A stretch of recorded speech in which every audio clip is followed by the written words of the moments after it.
The underwater world has been a fascination for humankind for what feels like forever. For centuries, humans have been keeping fish in glass boxes to observe, to be mesmerized, and act as a way to escape reality to a much more whimsical sanctuary. Replicating nature, developing our own fantastical recreation of what nature is in our minds into a glass box to be presented to the world. This is aquascaping. This is reimagining nature underwater. Aquascaping is the art of designing and outfitting an aquarium with live plants or the art of arranging aquatic plants along with rocks, cave works, stones, or different and aesthetically pleasing manner with an aquarium. Nowadays, aquariums do not only display honest interest in beautiful and fascinating species of aquatic organisms. It has easily transitioned into an art form.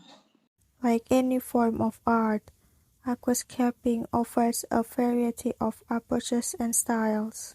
There are four major styles of aquascaping, each of them having particular characteristics and unique features. The Dutch style, popularized in the 1930s in the Netherlands, is entirely focused on the culture and arrangement of aquatic plants. The Dutch style does not involve the use of driftwood or any hardscape materials such as rock and stones. The main focus is placed on the height, color and texture of a wide variety of aquatic plants. The Iwagumi style is all about calmness and zen, inspired from the Japanese gardening style, as opposed to the Dutch style, which only makes use of plants. The implementation of the Iwagumi aquascaping style is based on the design of an arrangement of carefully positioned rocks.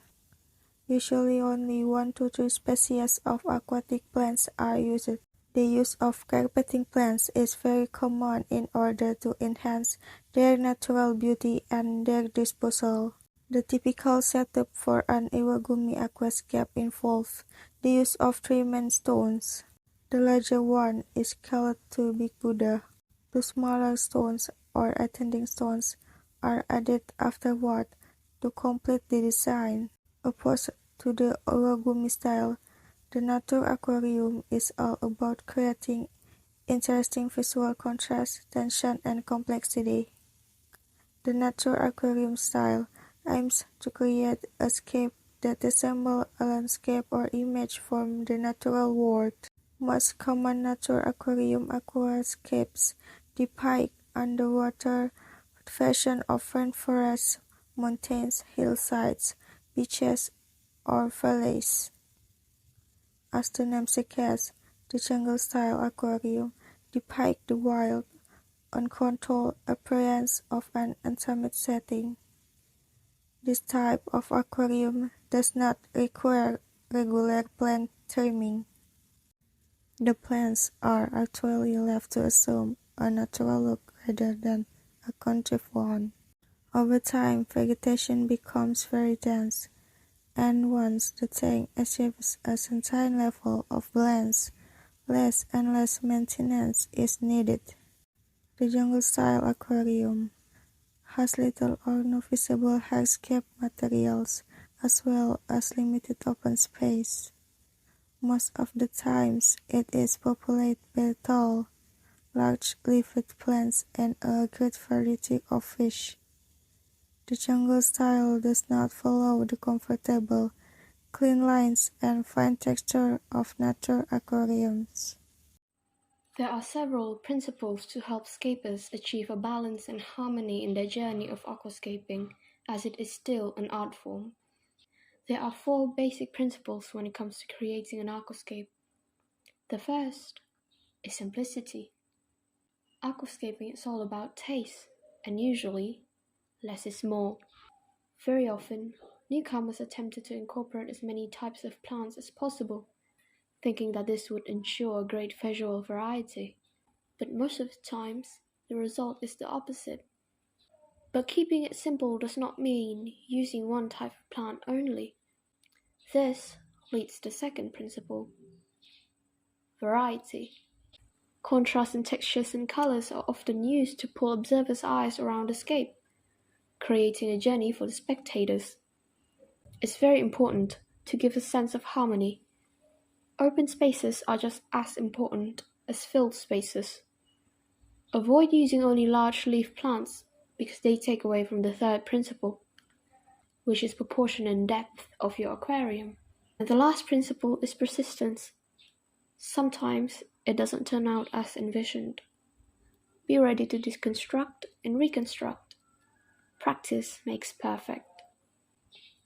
Aside from the basic principles, there are certain unwritten rules concerning the visual composition and design. The rule of thirds is often used to create balance and focal points. In order to understand how the rule of thirds work, divide said scape into 9 equal parts by 2 equally spaced horizontal lines and 2 equally spaced vertical lines.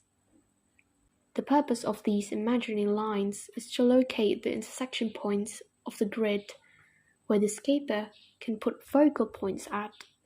These are the specific marks which anchors the viewer's gaze first. From there, the viewer's eyes can glide towards other points of interest. These are the specific marks which anchors the viewer's gaze first. From there, the viewer's eye can glide towards other points of interest, making the visual experience more interesting, captivating, relaxing, and pleasing. As mentioned before, the focal point functions as an anchor for the viewer's mind.